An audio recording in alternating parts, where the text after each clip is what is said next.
now we've got a guy to talk about who doesn't impact the game as much as Gobert for sure, especially on the defensive end, and that is Kyle Kuzma. He came out recently and said that the Lakers would still be contending for titles if he was not traded, and that they made a mistake by giving up on him. I disagree with this for an array of reasons. Kyle Kuzma, ultimately, I think he wanted out. Really, he wanted to have his own show because Kuz, as solid as he can be as a scorer, he's not great at playmaking for others. So, as a role player, as the third option, he doesn't really succeed as well in that role as he would the first option. And as the first option, you're not going to get that far with Kyle Kuzma. But at the very least, Kuz is able to put up numbers. He's going to get his money. He's going to be the face of a team over in Washington, right? So I think, for the most part, that Kuz, he kind of wanted out of Washington. So now, maybe he's a little bit bitter about that. But I think overall, as a player, Washington is better for him because LA, their star duo is forwards. So there's less of a place for Kyle Kuzma. I guess AD is power forward / center, but you get the idea. There's less of a place for Kyle Kuzma on that roster anyways. And yes, he was part of that 2020 title team.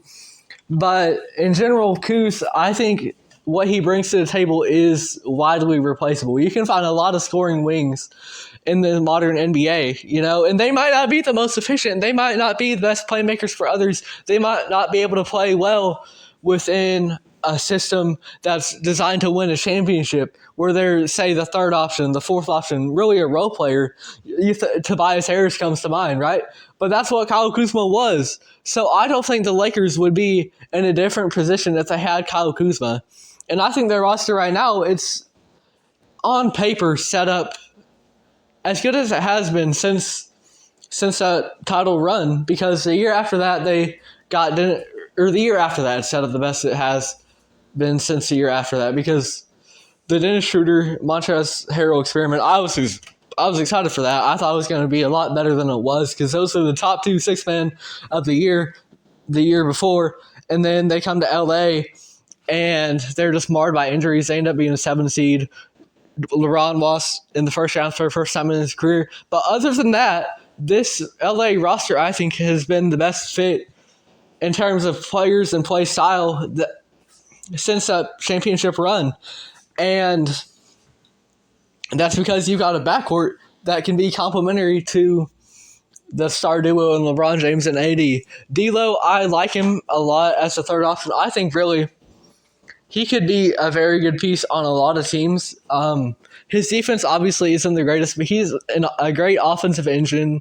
He can shoot the rock very well. He's perimeter threat, great playmaker, and he's not the best in the playoffs. He's had his struggles there, but I believe that he will at some point be able to turn the corner and at least have one good playoff series for his whole career. It's bound to happen at some point, right?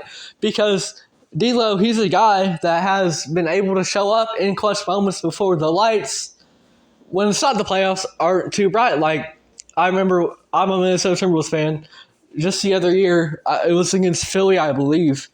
He had 27 points in the fourth quarter and overtime combined, and led us to victory in that game. And I didn't have League Pass at the time. I paid $1 to watch the fourth quarter in OT while the game was going on, because he's just an exciting player to watch. And when he's hot, he's on one. And so I believe that he can be valuable to this team, even though he's a little bit streaky, he's a little bit inconsistent. D'Lo is still a positive player to have. Austin Reeves, people said he's the third best player on that team. I disagree. I think that's definitively D'Angelo Russell.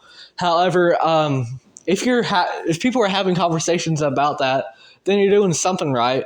Austin, I think he is better for a role than D'Lo is. D'Lo, he kind of wants to be the primary, a higher priority in terms of ball handling.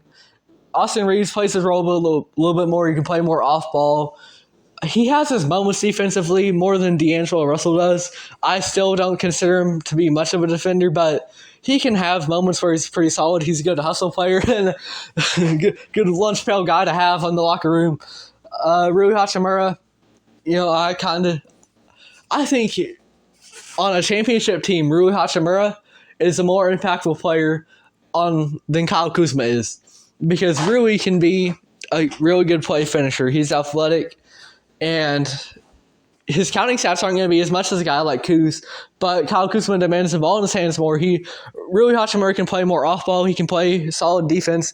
I think Hachimura and overall this Lakers roster, they're really more fit for championship contention, and I don't really know how much of a contender they are, especially in that loaded Western Conference. I think they're more of a contender than they would be if they had Kyle Kuzma right now. So I disagree with his statements overall. I think Kyle Kuzma can be a solid player in this league, but right now I think he's in the best spot he really can be, where he gets to be the number one option and just go out there and get some baskets. It doesn't matter how efficient you are, they don't have winning expectations over in Washington. If you enjoyed this video, it would be great if you could find it in you to like, subscribe, maybe check out the full podcast on Spotify, follow us on there, follow us on Instagram. I know realistically this podcast isn't going to go anywhere ultimately, whether it's via the segments on YouTube or the entire podcast itself. But I want to get into the sports broadcasting business. I want to be able to promote thought-provoking discussions about the NBA, and I would love to do it via State of the Association.